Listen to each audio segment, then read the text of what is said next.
All right. Can you go ahead and introduce yourself to everybody? Hey everyone, my name is Mudit. I own a local cleaning company to where I live. Started about a year ago, and it's been a pretty good journey so far. Excited to be on this show and share what I know, and hopefully, you guys could take something away from this. Excellent. And what's the name of your cleaning company? So I actually have three now. When I started, the first one was Queen City Cleaners. That's in Charlotte, North Carolina. Started that one like in 2022, and then this year I started two more. What the other one's called the Sunshine Cleaners, and the other one's called the Easy Maids. Awesome. So, where were you born? Where did you grow up? Talk a little bit about that. So I was born in Chicago, and I think I lived there for like maybe 2 years. I don't even remember. When you're a kid, you don't really know where you are, what you're doing half the time. So and then my family moved to Charlotte when I was about, I want to say, 2 to 3 years old, and then my brother was born here. And we lived here for a good bit of time. And outside of Charlotte, there's a city or a town called Concord. We ended up moving there and lived there for a good bit of my childhood up until I was like 13, 14 years old. And then from there, I moved to a town called Cary in North Carolina. It's right outside of Raleigh. It was very small, but now it's actually very big.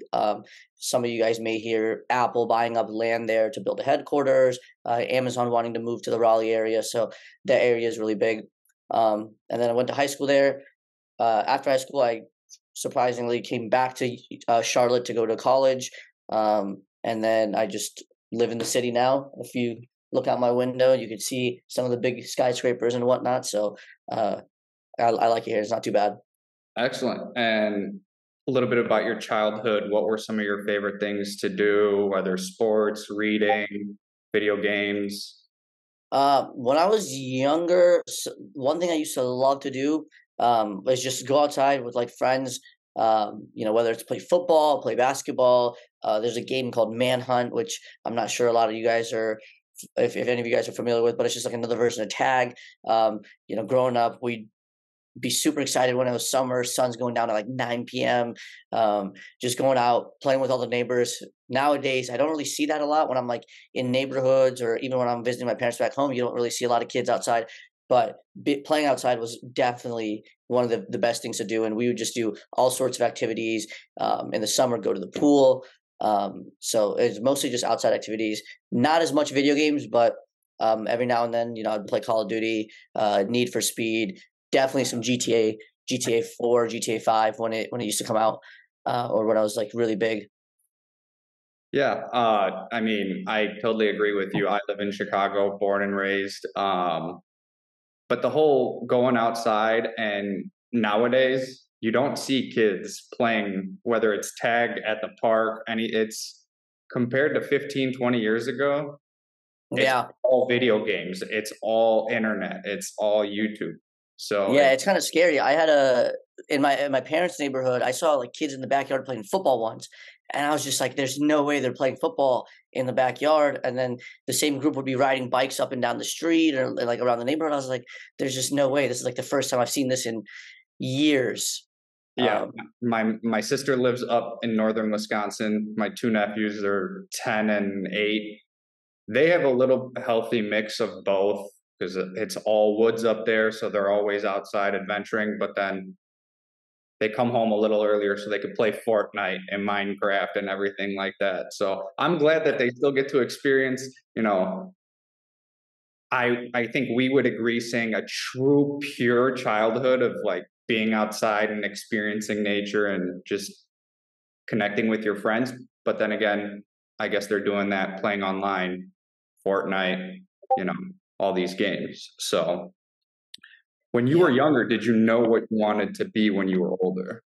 Not really. Maybe like when I was closer to like 15, 16, I knew like if you want to like make good money, have a lot of free time, do whatever you want, but definitely accumulate wealth. Like you'd have to own a business or own real estate, and you kind of just look around like all the most successful people in the world. They own businesses, whether it's they own stock in companies or they own the business 100% outright themselves. That's what they're doing. They're not like uh, working, some the same job for couple decades anymore. Not no one really does that anymore. But uh, a lot of people I've noticed when I was younger, growing up, like this person's working they own a business, or they own real estate, or they have equity in something, and that's paying off in the future for them. So that's when I kind of realized, that, okay, I need to figure out what I need to do. Got to figure out a way to own a business or do something like that. And then right away I kind of got started with some like small little business ventures and trying this and that and all that stuff. Awesome. Is anybody in your family a business owner? Yeah, so my dad actually he owns a couple businesses right now. He's got one gas station he owns. He is in the process of getting another one up and running. Um, and then they used to own a hotel as well a couple years ago, but they sold it.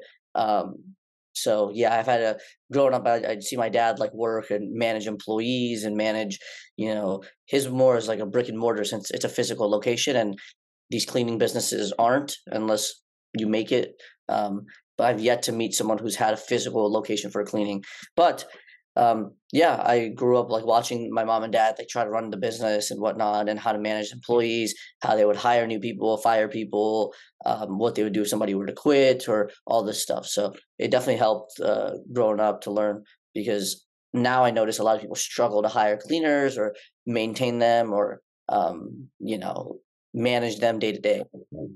It's a lot about personal connection too, though. So when people are struggling to hire, it might be for that reason, or it might be for, the area they're in doesn't have a huge selection. So you being around it young and with your family, it helped for you to see how your parents, as the owners, were connecting with their employees.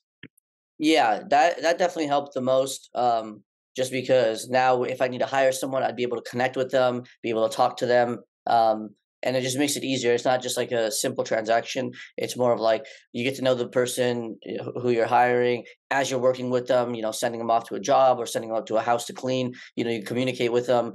Um, so that definitely made it easier. Now, like I've even taught, so I have VAs in my business. So like they run like the entire operation day to day, phone calls, hiring, payroll, all that stuff. I kind of like stepped away. Um, but I've even taught them, and some of the cleaners, I'll read like through the messages, and some of the cleaners would be like, "Hey friend, how are you?" And my VA would be like, "Great, how are you?" And they'd be like, "Oh, I'm running a little bit late to this house." So they kind of know how to talk to them, and they'll be like, "Oh, it's okay if you're running late. I'll let the customer know." And the cleaner would be like, "Oh, thank you so much." Or if they're early, they'll be like, "Hey, I'm early. Can I show up early to this house?"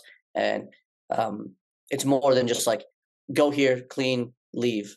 So Yeah, that personal connection that they have together is huge, because it helps when there's issues, whether it be with customers or in that instance, they're running a few minutes late. If if the VA was a stickler and they weren't on good terms, it could say the wrong thing, could end mhm. up badly. You could lose a cleaner. Snowball effect is huge. So again, personal connection, whether it's you with your VA, I feel like that's where it starts. You to your VA, and then your VA knows exactly the culture that you want for your company, and they bring that to the cleaners and vice versa. Mhm. So, Um, what is your experience and background? Did you go to college? Talk a little bit about that. so yeah, after in high school, so in high school, I was like few college options to pick from. One of them I think was like App State. They're all in North Carolina. One was like App State, NC State, and then UNC Charlotte. I think I got into App State. I don't think I got into NC State, and then for Charlotte, I got in. I was like, you know what, I'm going here. It was one of my like top choices. Also had like three or four other schools, like backup schools, like I think ECU and um, two other backups just in case. But I was like, all right, I'm going to Charlotte. Went to Charlotte, and yeah, like one of the first things I did is I made friends with this guy back then. I used to love trading stocks, and became friends with him. And in college, even in high school, I'd like try to start a business, but in college, we would trade, go through that, and mostly in college, like I cheated and like kind of finesse my way through. I would pay people to do assignments for me. you You're know, not the only one. it worked out because I'd get a lot of that free time back. So yeah, in college, first 2 years was like kind of like trading and just like having fun and whatever. And then when COVID hit, I was still in school. We had nothing to do. Like you really couldn't do anything. Like even starting a business was just about impossible. There's people who did businesses, but they were more online. And I didn't really know how to, so I would still trade. But then I started one of my first businesses where I would go around to local. I think this is still a great business idea for anyone who's in college or like specifically in a college town. But there's a lot of businesses that thrive off the college community, and I would just go to them and be like, "Hey, I have a list of two, three, four, 5,000 emails of students, and I have a whole list, and we can send email marketing to them, once a month of any deals you guys have going on. So whether it's a pizza place or like a hookah lounge or a local bar or whatever it may be, their whole business survives off the students. I'm like, hey, I could get your business in front of the students' eyes because the thing is with student emails is it's not like our emails where we're like, okay, it's spam. Like they check them every day for Right. updated assignments or any updates within like the academic world. So I did that for a little bit. It didn't go too well in the UNC Charlotte because it's not a college town. Um, the university had like 30,000 kids and only like 6,000 were on campus. So it wasn't like the best, but I think like schools like ECU, Chapel Hill, like any college town, it'd be a great business. But yeah, I did that, um, and then I think like a year after, I just kind of stopped doing it because I was about to graduate, and then that's when I started the cleaning business. I started in like my last year of college, like my fifth year of college. And I'd be in class, like my phone would ring, and I'm like, oh crap, I can't wait till this class is over. Run out, call them back, open my laptop, book them in. So that was definitely an interesting ride. And then after college, just kind of been focusing on this and growing it slowly. So you started your first cleaning service while still in college. Yeah, it was beginning of last year, beginning of 2022. And Um, then what year were you in school when COVID hit? I'm curious. I think it was like a sophomore or junior. I think it was a sophomore. Um, So a like good amount of your college experience was during the pandemic. yeah, I did one semester. I think in like 2018, and then I guess a full year in 2019. And by the end of 20, I think like at the end of that 2019, going into 2020, COVID hit. So I only got like a year and a half of school before COVID. But it felt like a long time. Like even during COVID, it was amazing because everything was online and just fire up on the laptop. Just you could cheat. Or I was in a fraternity, and there's a couple people in the fraternity, and we'd all be in the same class. And I'd be like, you know what? Do you guys want to like work on homework together? Do you guys want to do this essay together? And we'd all just like sit down and work together, and make things so much easier. How was that? How How was what? how was that experience just being able to do it? It's because I graduated high school in 2012, and then I did 3 years of college before I dropped out, and nowhere near pandemic status. So I got that college experience, but just being able to talk to somebody who got both sides of it, pre and post. What did you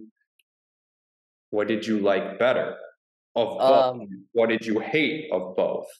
yeah, I liked it at the beginning. I liked how you were on campus and you'd be able to see all your friends, and also like the parties and like going out and being able to do things where there weren't as many restrictions. So you could like hang out with friends, do XYZ, meet new people. That was like super fun because I love like meeting new people.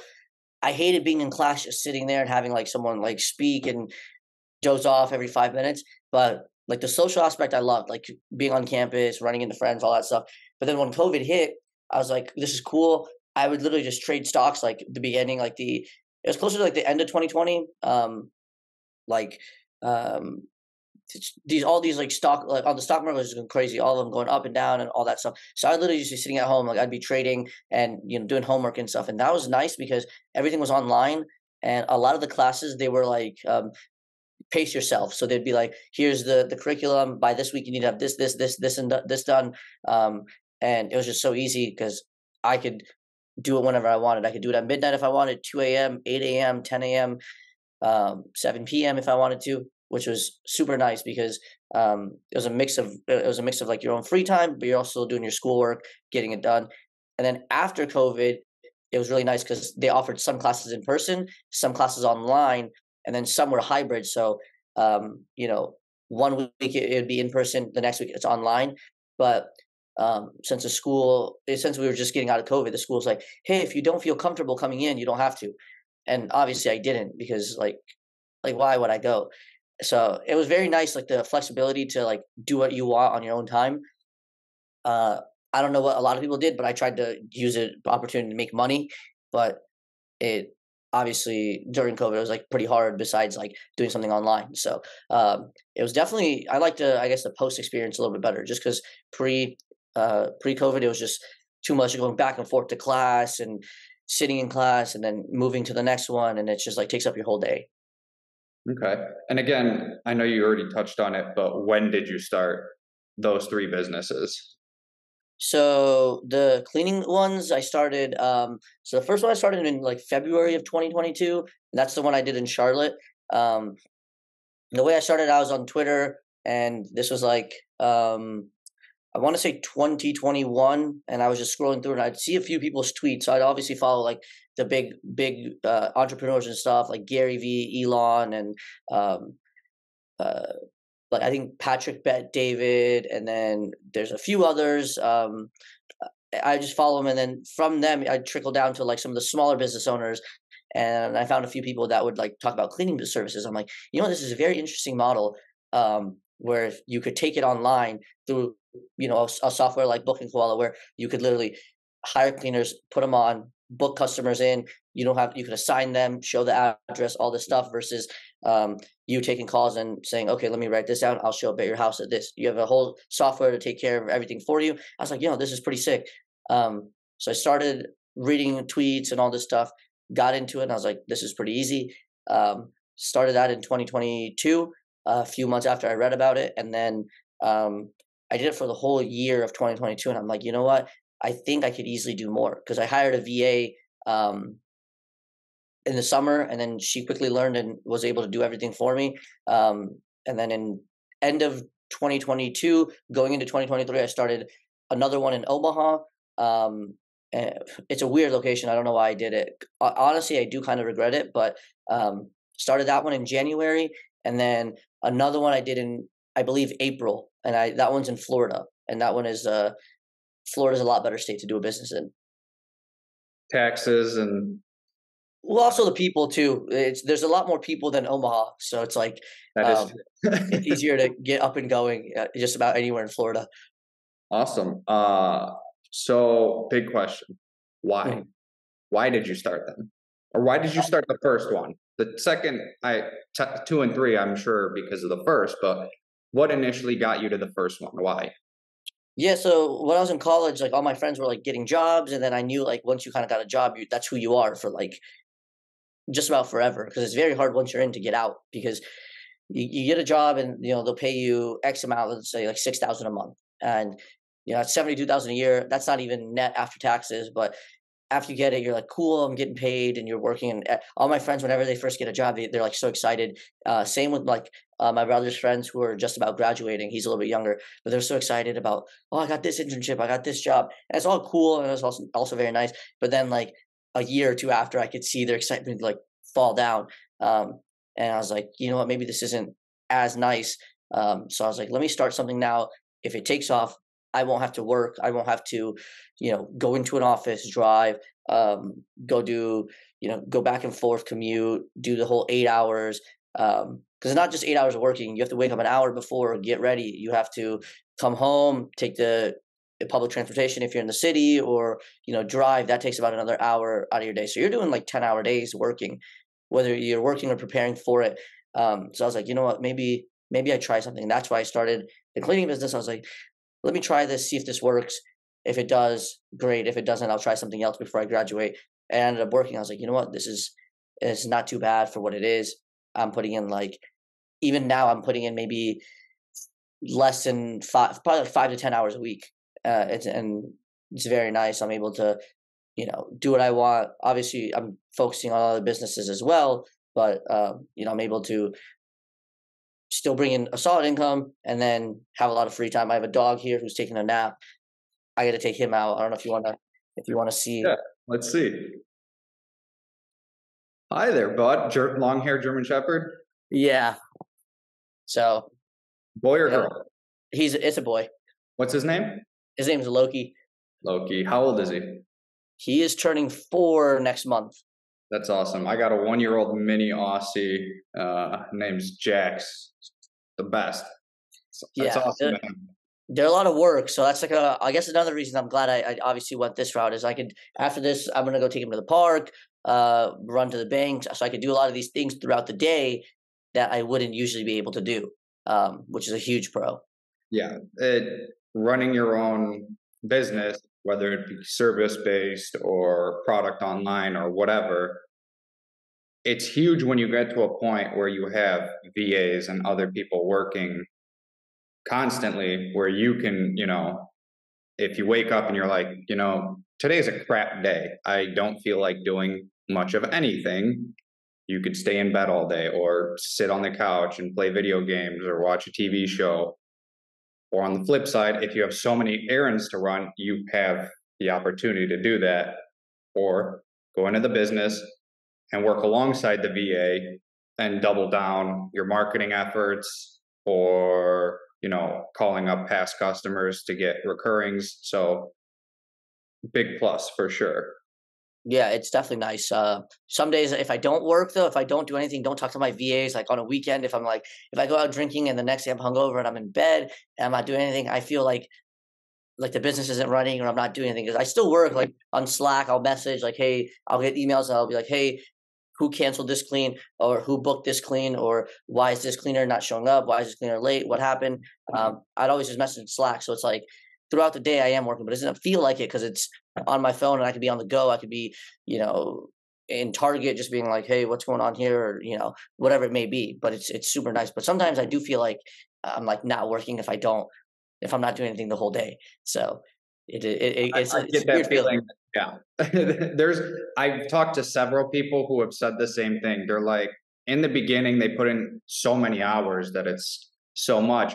But when they first get to that realization where they don't need to put in that much effort and that much steam, where they're, the first couple days they're taking a step back, they're like, oh crap, like, what fell apart? What's not running? Like, Yeah, who? but everything's running smoothly. But you're like, what's going on? It's a dumpster fire. It's a volcano exploding. It's crazy. So you're not the only one. It's definitely a thing. How much did you invest in the business when you first started?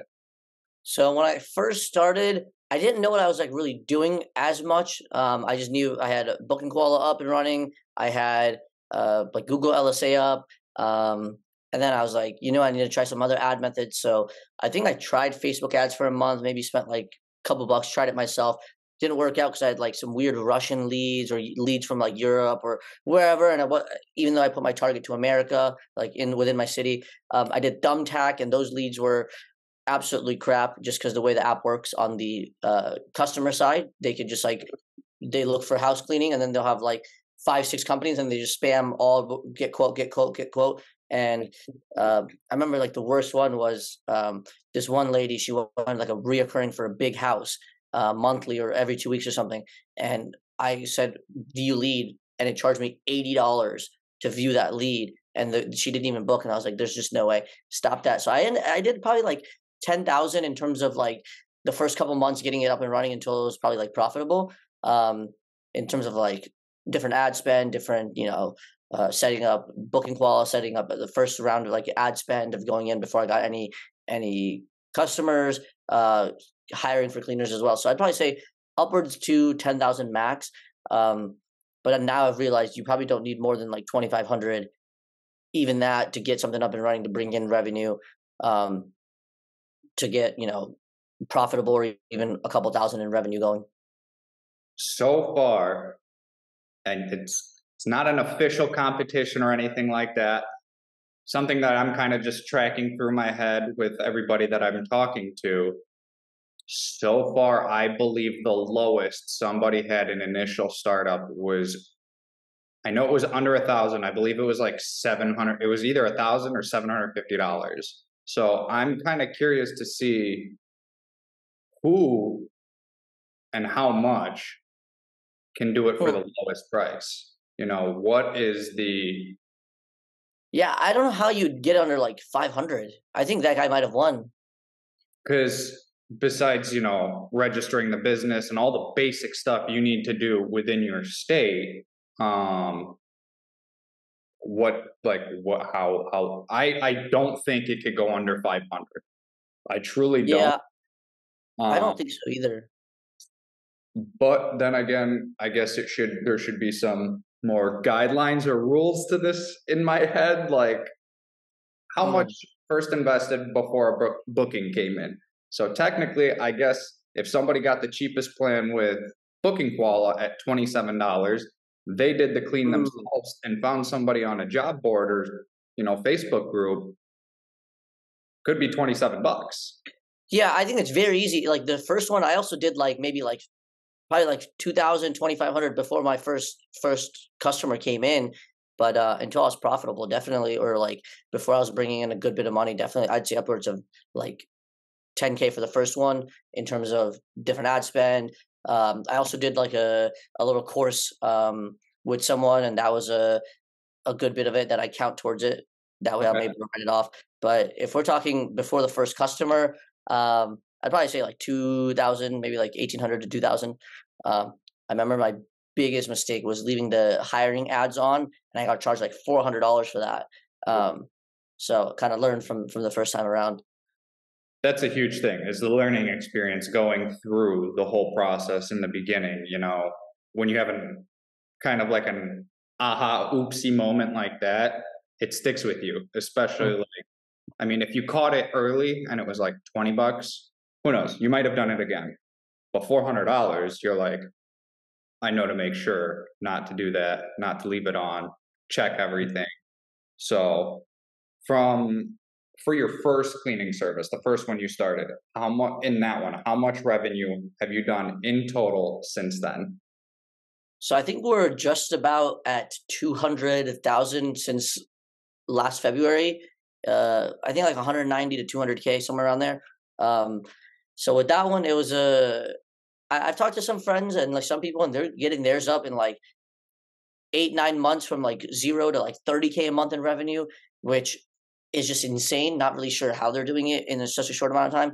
Um, I think when I started, my mistake was like I would only solely focus on Google LSA for a lot of my leads, a lot of my customers coming in. So it took me the first month I did it. Like first month I had like in February I started like midway through. By the end of February I did like $1,000 in revenue. The next month I did like 4,000, and the next month after that I probably did like 7 or 8. And I was stuck under that 10K range up until the end of the year. I don't know why. I'm not really sure. Um, but then like in January, from December to January of like this past year, I went from like 10 to 15, and then every month been going up, and now I'm around like 20K a month. Which even that, now I still feel like it's pretty low for a business that's been around for a year. Um, but looking at a lot of my friends, I've noticed like their price per booking is much higher. Charlotte is still such a newer city. The cost of living is so low here, or at least it was. It's everywhere is going up, but I'm sure it's still low to where my Omaha location is charging way more per booking, and it's going to catch up to the Charlotte one before the end of the year. Same with the Florida one. There's just so much more people. Um, but just with the Charlotte one, yeah, I've done about 200,000 up until in revenue until since I started, um, which I feel like it could have been higher, but also starting out the first couple months, obviously they're slower, so I don't think it's too bad. What about in total for all three of the cleaning businesses? How much revenue collectively have So all three, I would probably have to say off the top of my head, because other ones just started. Um, the Florida one, I've probably done about 15 to 20,000 in revenue. We've only been up for like 3 months, like 2.5, 3 months. So I'd probably say 15,000 for that one. And the Omaha one, we've probably done um, probably like 30, 40,000 in revenue. Nothing crazy. That one is the one that I am struggling with to hire. I was struggling with to hire at first, just because when I did my comps for the area, I looked at the population. I'm like, it's perfect. They have a good amount of people. There's about a 500,000 people that live there. I was like, I'm sure I could easily find a good bit of cleaners, solid customer base. There's not that many cleaning companies, and turns out it's very hard to find cleaners there. So if you guys are going to start, I do not recommend, I guess, the middle of nowhere. But yeah, it was a little rough getting up and going. Even now, it's slowly starting to pick up, but it's still hard to find cleaners. Um, so hopefully, I don't have any more road bumps with that in the future. Awesome. Hiring. Let's go into that. Talk about your hiring funnel. What does that look like? What do you do well? What do you try and stay away from?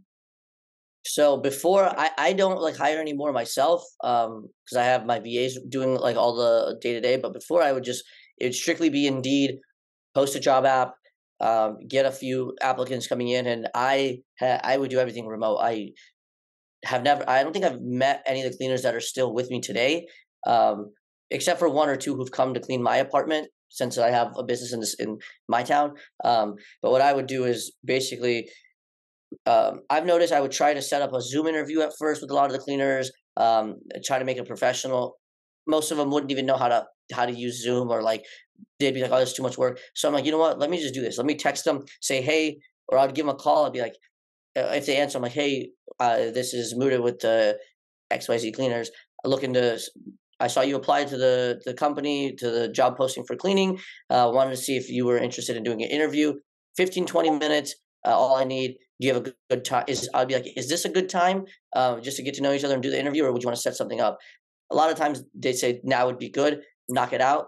Um, and then if not, we would schedule it on the future. But I noticed like not being super professional. And I know it sounds weird, but not being super professional gets them at least on the phone for you to do the interview. Um, and we do all our interviews over the phone. So we would look at their resume, ask about their previous history, ask if they have cleaning equipment because we don't provide it since they're contractors. Ask them what kind of cleaning equipment, kind of get some background on what kind of equipment they're using, what they have. Ask them to send pictures of the equipment they have, just so one, we know they're not lying. Two, we know it's the right one in case they get it mixed up. Like they may get a Dyson mixed up with the Shark vacuum, and they'll be like, maybe it may look the same. They're like, oh, I have this Dyson, and I'd be like, wow, this is amazing. I want you to work with me. But yeah, we would do that, and then we would after that we would just tell them, hey, we're going to send you a Booking Koala login information, and then they'd get logged in, and while they're getting their account set up, we would send them a background check and a contractor's agreement via like DocuSign or software similar. They would sign that, and then the hardest part is them showing up to the first booking. I feel like a lot of people have issues with like cleaners showing up. So my strategy, I got lucky for my very first cleaner in Charlotte. She showed up, did a really good job right away. So I got lucky with that one. But every cleaner after that, what I would do is I would partner them with a cleaner that's already good, that's already showed up, that's like already working. I would partner them up and be like, hey, can you show this cleaner how to do stuff? Just take like give me feedback, how she does, whatnot. And that's what I still do to this day. So I'll have like today, I think I have a cleaner partnering with someone here in a couple hours, and yeah, we've partnered her 2 or 3 times. She's doing good, and now that she's showing up 2 or 3 times, doing a good job, I'm getting feedback from all these other cleaners that hey, she's doing good. She knows how to do this. We're gonna send her out on her by herself on Saturday. Is the goal. So I think that model's been working well. I know some people meet them in person, some people don't. I don't really want to. I want to kind of just have these businesses um, operate themselves through a VA. Just because back in, I want to say last summer, I got a VA, and then I kind of found out how to get VAs, and got some more for myself. Helped friends get VAs and stuff like that. So a lot of people are more intrigued on having this kind of run by itself and have them do everything for you. What was the reasoning for you getting a BA so quickly? Because Uh, to admit before you got the other, well, I guess you had the other two cleaning companies as well. But I had what them after the VA. The other two cleaning companies. So I got the VA, before? yeah, in 2022 in the summer, and then I started the other ones this year earlier. Um, and the reason why is Like I noticed like the cleaning business, when you do it yourself, it's really not that much work when you're first starting. Answer a few phone calls, send the cleaners, they show up. If they have issues, they text you. It'd be like, okay, perfect. But then like I want to do stuff like I want to go to the gym and work out. I want to be able to take my dog out for a walk, or I want to be able to do certain things where it's like, okay, I have to do this. I need to go to the grocery store, grab lunch, or if I'm cooking, or even if I'm showering, like I need to be able to do these basic tasks without being interrupted. And I would notice like these calls would come at the most inconvenient times, and I'm like, okay, I can't answer this. Like I have one coming now, so if I didn't have this VA, like I'd be like, oh, hold on, but look, looks like my VA answered, so we're good. But things like this, like I wouldn't be able to do this interview, or I'd have to put my business on hold. So I was like, let me get one, and I got my VA, and I was doing like 6,000 in revenue that month. Um, and I will say, at like if I was answering the calls, I would obviously be booking a lot more customers than my VAs, just because it's your business. No one's going to work harder than you. But now that I have a VA, I get all that time back. Like I don't have to answer calls. I taught her how to hire, taught my first one how to do everything. So I was like, okay, now I don't need to do anything. Now I have all my time back. But then now that I have my time back, I'm like, let me start another business. I already know how to do one. I've done one. Let me do another one. And then when I did my second one, I put the VA in there immediately so she could learn from the start of how everything runs and operates. Um, then once we started training her, got her up and running, started a third one. And now that the third one's kind of up and running, I'm planning on starting a few more. And some people say, why don't you just focus on like the Charlotte location and get that up and running? And I would say like there's people I know that are doing one location, they're doing 40,000 a month in revenue, and with the Charlotte one, I'm doing about 20 right now. But with the other two locations, I'm doing close to like 10 each, give or take 1,000 or two, depending on how new they are. So I'm almost there at 40. They have one business doing 40. I have three total doing 40, but at the same time, all three of mine are also growing. So at some point, all three of them are going to be at 40. So then I'll have three business that are probably worth the same as your one business. Um, or even if, I have four businesses, five businesses, and they were worth half is what your one business is worth. I have multiple. So overall valuation would be much higher than just having one business worth 500,000 or having four businesses worth 250,000. So and I don't have to run any of them. Was that your reasoning as to going that route in terms of opening up new cleaning services in those locations versus just adding those locations as new locations within your first business? So with that, so my first one is called Queen City Cleaners, and it's like local to Charlotte, like the name, like the city's nickname is like the Queen City. So it'd be kind of confusing to take this name and bring it over to a different city. And also I didn't know how to like do all that stuff in Booking Koala of like how to do separate forms and all this stuff. So I was like, you know what, it's easier. Let me just make a new LLC, have a new cleaning business, and in case I want to sell one, if one's like taken off, or if one's like, okay, I don't want to run this one anymore, or this one's like bringing good money and I want to pull out capital and invest in real estate or buy something or do this, I could just say, hey, you know what, I don't want this location in Florida, I want to get rid of it.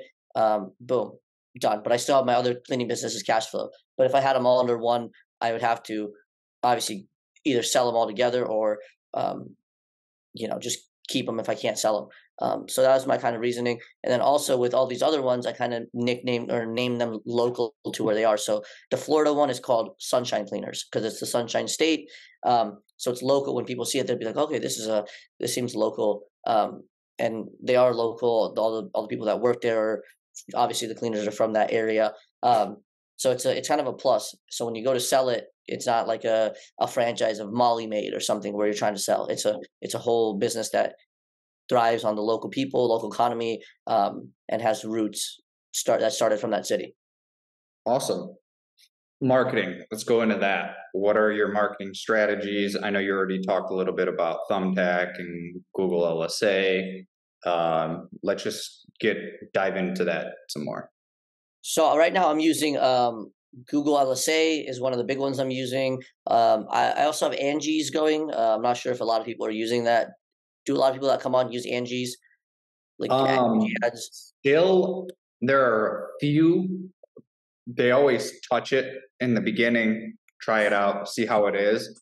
But I feel like after a few months, depending on what area they live in, they kind of move on from it.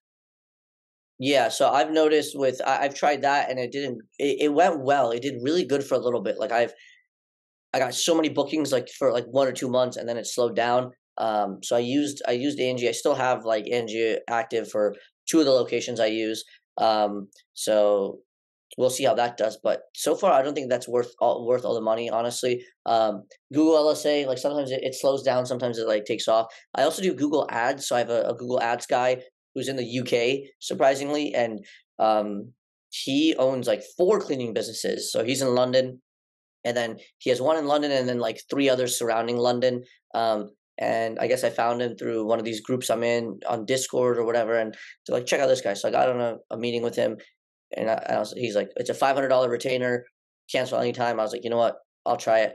So I threw money at that, and that's also going well. And I've noticed with a lot of these ads, a lot of different places you put your ads, they may not convert immediately, is what I've noticed. So if I'm on Google Ads, Google LSA, Facebook, and Angie, at least my name's out there on multiple different platforms. So when people are price shopping or doing this, they'll just see mine. And I've noticed I'll get a lot of bookings online, like not even calling in. And I was like, you know what, this is good. And when I talk to my ads guy, we'd be like, hey, these numbers, this is how many people you're getting. This is your conversion rate. I'm like, I think it might be higher because I'm getting a lot more people, but um, they're not showing up on the data. And we kind of figured out it's just like the name, the social proof of the brand. So um, yeah, I've noticed that. But basically, Google LSA, Angie. I've dabbled in Facebook earlier, didn't really work out, but I'm going to try it again. Um, and and then honestly, bootstrapping and then reaching out to property management companies always works. If you want to reach out to property management companies or I guess apartment complexes or like small local offices, like dentist offices or stuff like that. That also works a good bit. We used to get like, I think, I want to say just from one property management company, we used to get like $2,000 worth of bookings a month. Um, it's slowed down now in the summer. I feel like it's a lot slower for turnovers for cleans in general, but those definitely help if you want to bootstrap. If anyone's starting out, highly recommend going on Fiverr, finding someone, having them make a list. Um, you could go on Google Maps and search property management companies and make a list, and then you guys should be able to get a couple, reach out to them, and boom, you should have a few clients that you've acquired with zero ad spend. Man, I know Fiverr was around years ago. I'd say 6, 7 when we were first starting. Before we even launched the software, I remember scraping emails by hand, going, Googling all these things, and then just command new tab, open all those. And then I was almost even going through the source code of their website to find their emails to reach Wow. out. So it's crazy to see how quickly tech truly progresses and gets bigger and bigger, because in 2013 when Phil started King of Maids, yeah, there were softwares for cleaning services, but it wasn't anything like what Booking Qual is now. And especially, let alone 2013, even when we launched in 2018, I'd say besides the core functionality of the scheduling and some of the other things, like there was no website builder, there was no marketing and stuff like that, like extensive. So it is nice to see people now starting businesses and being able to streamline everything, where Mhm. in 2013 it took Phil and his other business partner, a whole day or 2 days to do something that's taking people 30 minutes to do now. So I'm curious and excited and a little nervous to see what 10 years down the line is going to hold for softwares and businesses in general. What makes you stand out from your competitors in every state, not just, North Carolina? So as of when I started, a lot of people weren't using like this method of like using a very nice CRM. They would kind of be like all over the place in terms of like booking or whatnot. And I think like the main thing is like we'll try to answer the call right away. I've noticed like when I was doing comps and trying to get pricing for other cleaning services to see where my pricing would fit in, I would call them and be like, "Hey, I'd like a booking," and they'd be like, "Okay, cool. We'll like they'll be like, okay, we'll either give you a call back or give you a quote. Or if they didn't pick up, they didn't pick up. And I would try 2 or 3 times, they wouldn't pick up, but they would call me like 2 days later, which I was like, why are you calling me now? But with us, we would first things first is we try to answer the phone right away. If we can't, if I'm on a call and a call comes in and I can't pick up, after I'm done, I'd call the next person back right away. I'm not going to wait 2 days. So I think picking up calls, but now it's like it's very hard because now that's what everyone's doing. So same with like using software. Now everyone's using like Booking Koala. Same with like right now I'm implementing Go High Level because I've heard a few other people use that as well to kind of organize leads coming in from different platforms. So Google Ads, what lead comes in, I'd be able to see on Go High Level, and then we'd be able to reach out to them and then book them into Booking Koala. So it's always changing, but at first it was super simple. Like all you had to do was answer the phone because not a lot of people were. But now it's like a lot of people are answering the phone. I've noticed there's a lot of new businesses, a lot of new cleaning companies since it's so easy to do, and I'm sure like word is spreading fast over the internet. Like, hey, I started this business. I had a friend, Nick Hancock, on. Like, he was on here a couple weeks ago. Yep. I actually taught him how to do this, and I taught him everything. We'd sit down for coffee. I'm like, hey, buy their LLC here. He would do it right away. It's like buy this insurance. Bought it right away. Pulled out his credit card. I was like, wow, like he's gonna do well. And next thing you know, he's doing I think like 25, 27K in revenue as of now, I believe. I think he was doing like 20 when you had him on. Mhm. Um, I but remember that's him specifically saying, how, like when I was asking him, how did you get started? Why? He's like, well, my buddy told me about it. And then my buddy started showing me, how to, just like you said, I showed him how to do this. He was like, he showed me and I'm doing it right there, right away, like wasted no time. yeah, I feel like a lot of people are doing it, which is good, and I guess it's a good and bad thing. Like the bad thing is like they're obviously taking up your customers because you're not going to get 100% of all the customers in your market ever. Sure. So um, people are gonna take them up, but some people won't survive. Like they just can't survive because like this business is like if you don't have a VA doing it for you, it's it's not really worth it because a lot of people who are trying to do this business, trying to get into this, are also trying to leave their jobs and they have a job and then they're not able to leave. Um, so if someone's doing 10K in revenue, even 15K in revenue, it's not crazy amount to make sure that you have your bills covered and have money saved, but it's more like you're still in the starting position. I think once you get past like 15K, I think you should be solid. Doing 30% margins, that's enough for you to get by. But not a lot of people make it that far. I had a friend in Florida, in Tampa, I believe. He was doing like 10K a month in revenue. I was like, you know what, this is pretty good. You're probably bringing in like 2, 3K profit. Just roll that back over into everything. And after talking to a couple buddies, I found out that he shut down his business. Didn't even sell it, just shut it down. And I was like, man, I would have bought that from you. Like, I would have paid you a few thousand just for everything you set up. But yeah, I've noticed like a lot of people are starting them, and not a lot of people go through with it. Not a lot of people finish it just because it's not really worth their time. But I feel like once you see it through, it is a little bit easier. But it is still a good bit of work. Man, dealing with cleaners and hiring them when they leave, having to replace them. So it's a lot of day to day. But if you could handle that, if you could get like good cleaners, I think. And make sure that you treat them well, and then also picking up the phone, when customers call, and just being friendly over the phone. I think it's pretty easy to survive, and I think that's what we try to do different. But at the same time, I think everyone's trying to do that as well. So it's hard to be different. Definitely. When everybody starts, like you said, everybody's getting on the same software and everybody's, doing the same thing. At what point do you truly start differentiating yourself from, you get 10 people who are all doing the same thing in the same state, mass, let's call it New York, right? Biggest place you could do it, whatever. How many people are truly doing something different besides answering the phone and doing marketing? What are you, how are you treating customer? Like, are you paying your providers more than the other guy? Are your prices lower than the last company? Are they Mhm. higher? Are you doing, instead of charging extra for pet cleaning, are you doing it for free? So it's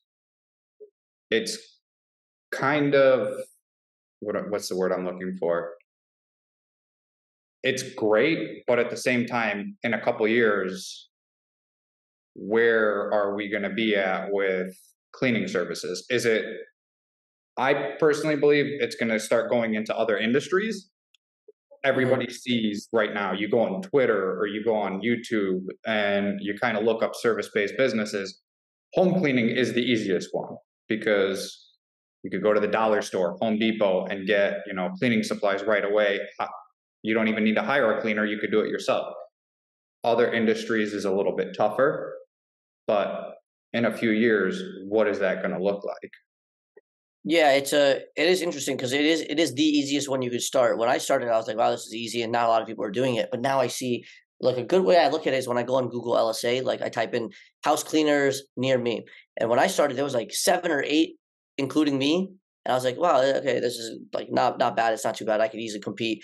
Now there's like 20 to 30 in my location, so it's like, wow, there's a lot, and it is getting a little bit harder to advertise as well because I got a call the other day for my Florida location, and it was a property management company, and they were calling. They're like, "Hey, do you do post construction?" And we're like, "My VA's like, we do." They went back and forth about what was included, what the price was, everything, and then the property manager is like, "Okay, great. I'm gonna give you guys a call back tomorrow. I'm just shopping around, calling a bunch of different companies for price shopping," and I'm just like, "Wow!" Like it was a Google LSA lead, so I'm like, "There goes $25 if we can't close them," um, because odds are somebody else is going to do it for cheaper. Like there's always going to be cheaper. It's going to be hard to beat.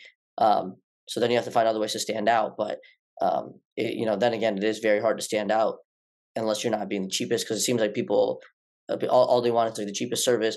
Um, and we have our checklist up on our website. So do other cleaning companies. So they'll be like, oh, this is like the same one. Or I've gotten the calls saying we were cheaper than another company and we offered the same services. So um, it's I guess sometimes it's the luck of the draw of what customer you get, and what they're willing to spend. Like if they have a good idea of what they want to spend in their head, like $350, and you come in at like 300, they'll be like, let's book because it's a steal.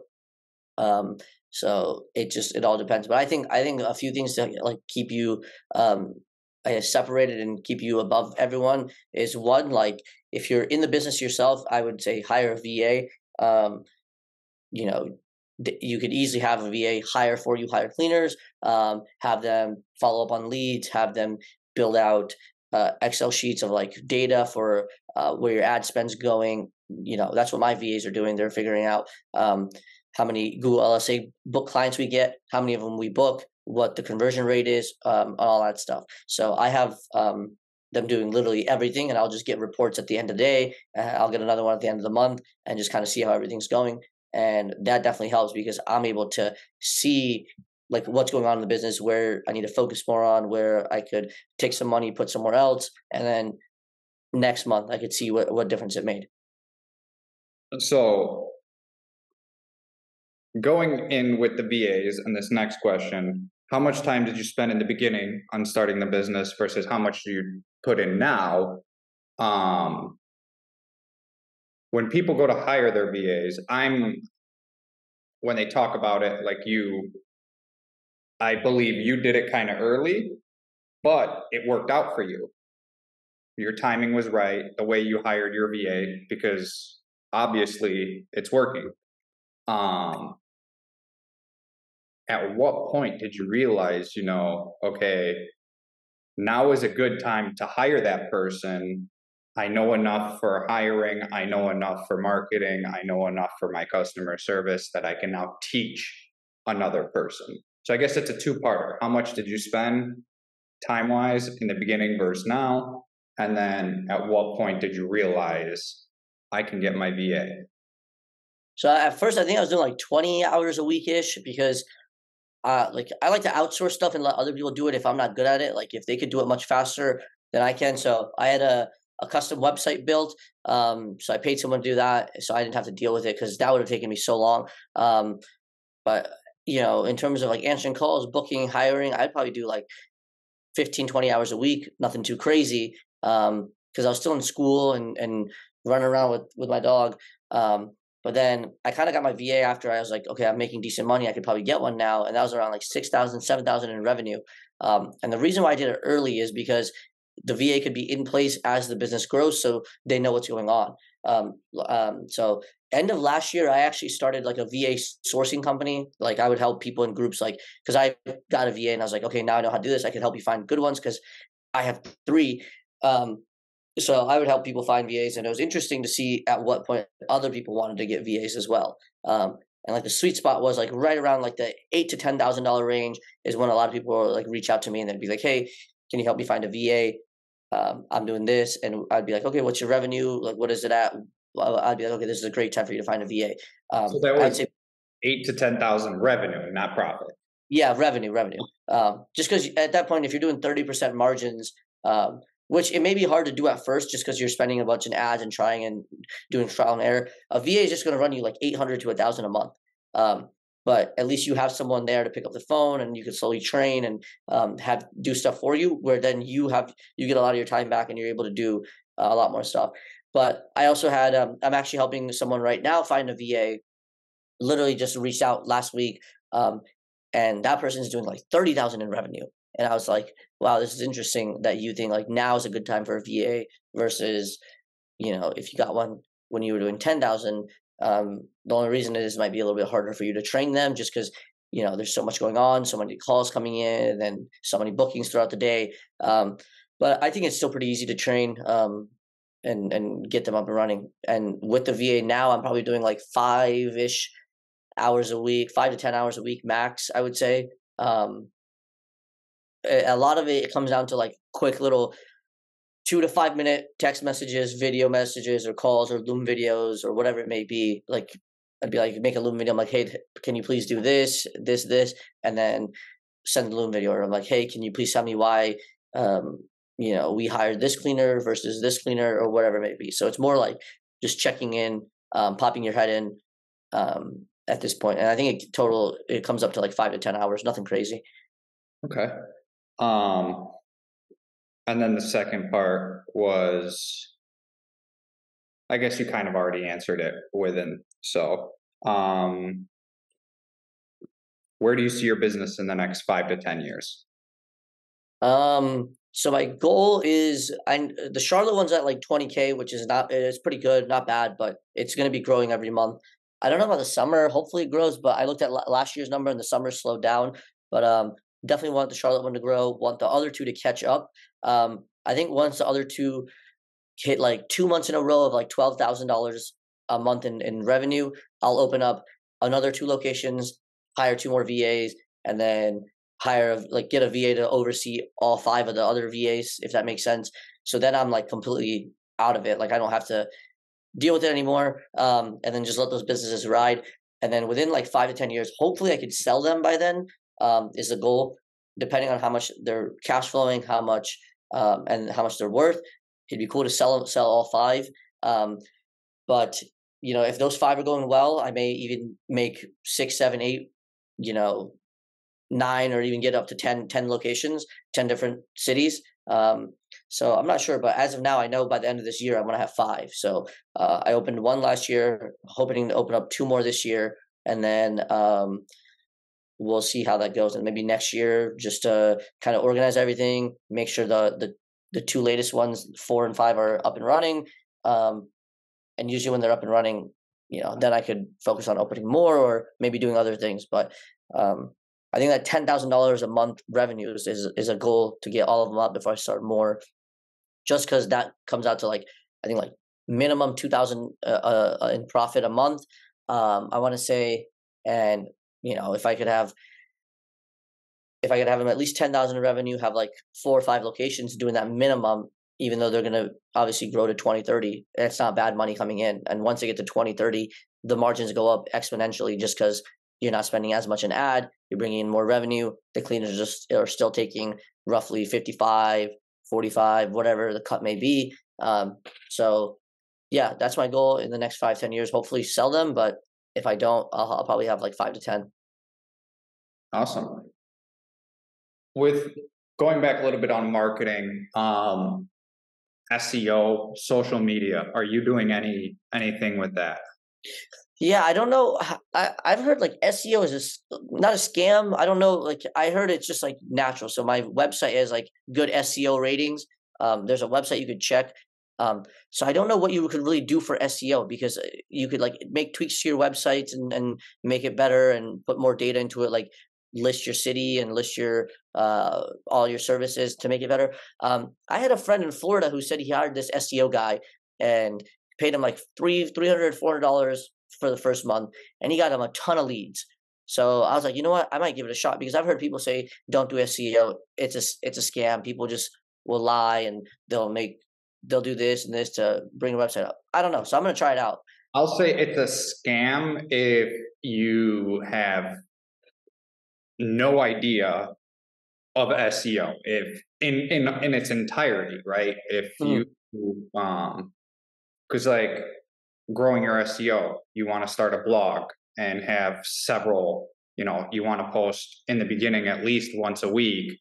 So I would say go to YouTube, learn as much as you can for free, just about how SEO works, what it is, all that stuff, and try it yourself before you hire anybody. Because there are a lot of people who say, oh, yeah, you know, $300, $400 budget a month, I'll rank you. But if you're not asking the right questions on what they're doing, are they doing it ethically or unethically, Mm, really hurt your business because there are unethical ways of doing SEO. And if yeah, Google finds out and they punish your website, it could hurt you. So those are big things to ask. yeah. My plan was just getting a recommendation from a friend and seeing if like because I have a bunch of friends that own cleaning business. I'll be like, hey, do you guys recommend anyone? And if they do, and it's good enough for them, and their business is doing same numbers as mine or even more, I might as well give it a shot. Shot with that just because I've thought about like a lot of people have said, oh, why don't you like I'm hiring a guy from the UK to do Google ads. They're like, why don't you just learn how he does it and then you do it yourself?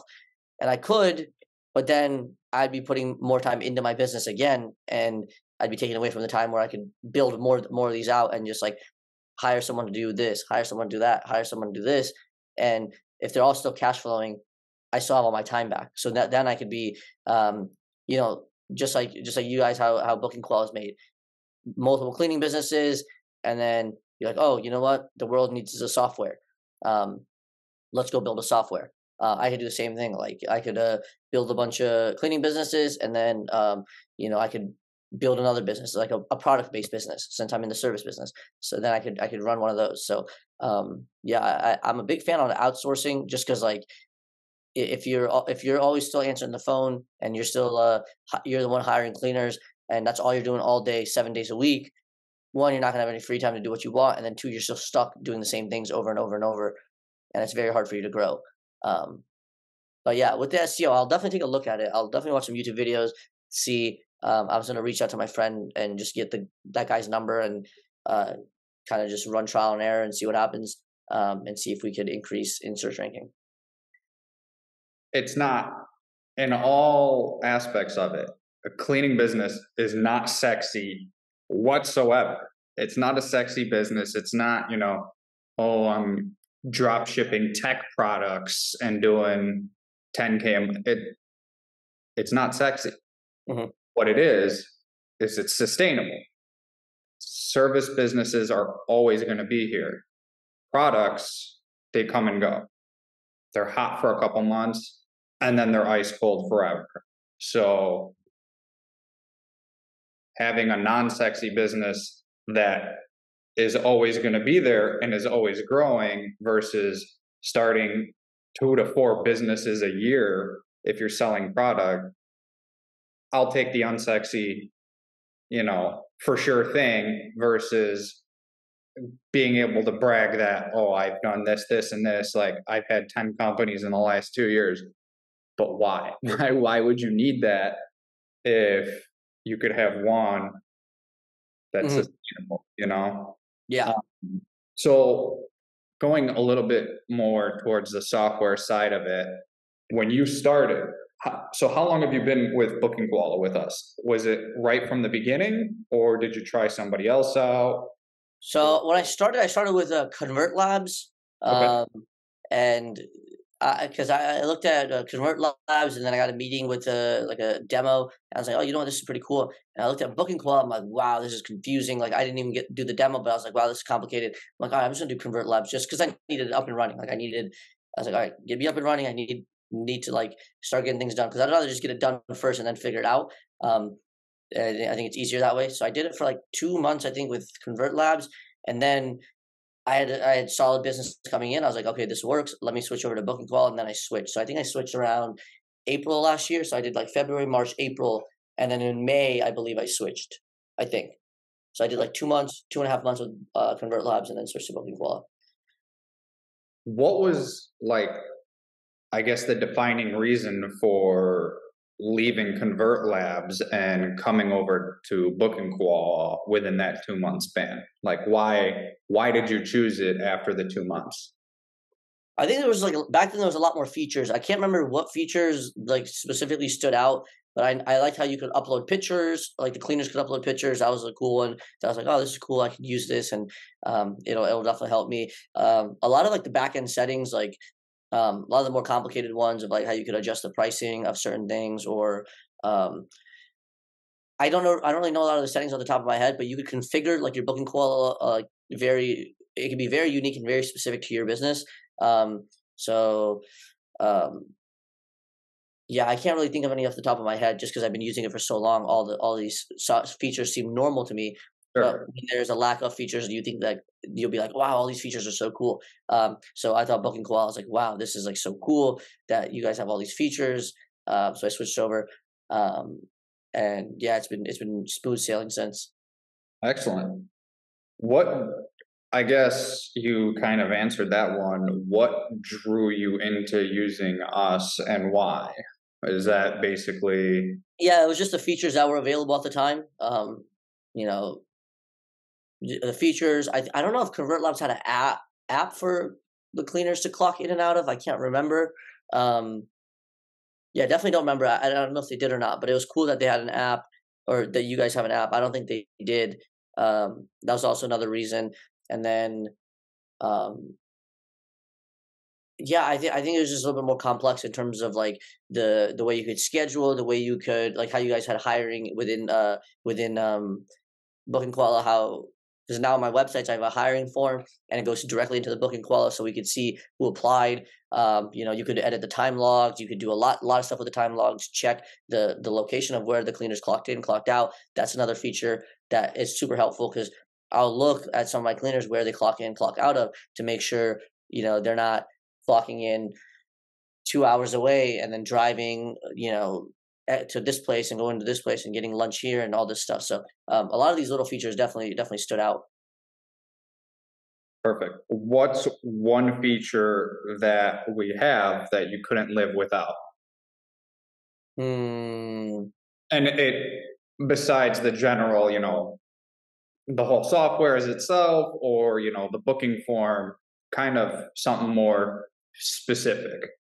Let's see. You know what I'm gonna do? I'm gonna go over to Booking Koala right now, and I'm gonna find a cool little feature. I would say um, one thing I really like is how in depth the report section is. So like I don't know if Convert Labs had that. I don't think they were that as in depth, but I'm sure they probably are. They probably are now, just because I think they're a lot newer than you guys. But the report section was really cool to look at, like seeing how much revenue brought in, how many of those were one time customers, how many of those were reoccurring, and out of the reoccurring, how many were weekly, biweekly, every 4 weeks.